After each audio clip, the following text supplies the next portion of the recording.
Well, whether it is a ceasefire violation of the international border or a rogue Pakistani boat, Pakistan treachery has been exposed in fact, time and again.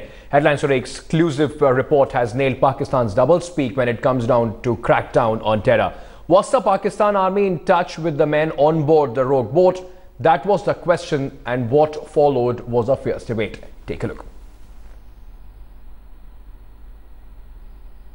I want to come to you first, Mr. Uday Bhaskar. Commander Bhaskar, phone intercepts now show that there were two boats that left the port of Karachi for Gujarat on the 31st morning.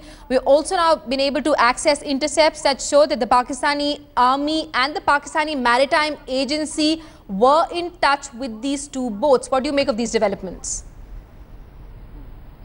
Well, I would say that the latest intercepts that have now been made available in the public domain, which suggests that there was a communication link between the vessel in question and agencies in Pakistan. Now there is reference to both the Pakistan Maritime Agency and the Pakistani Army, as also a third point in this communication triangle, which is in Thailand.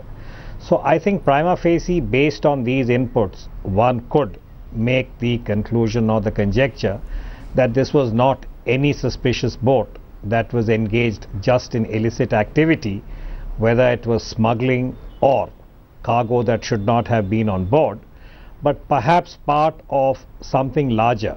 Lieutenant Colonel Saeed, I want to come to you now. What do you make of these developments? Indian agencies saying they have phone intercepts to suggest that these two boats were in touch with members of the Pakistani Army and the Pakistani Maritime Agency. Can Pakistan now afford to refute these claims? Will Pakistan continue to deny its involvement in spite of the fact that India is repeatedly showing proof?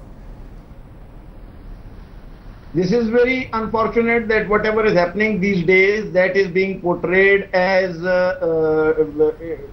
it is being given color, which should be spoiling the relation between India and Pakistan. Pakistan and Indian coastline and the sea between Pakistan and India is very frequented, lot of traffic, and a lot of ships roam around there. And as the Commodore rightly brought out, that it had a contact with the international linkages also, and it was not whatever. I think you should not view everything from that perspective from which you are viewing it at the moment.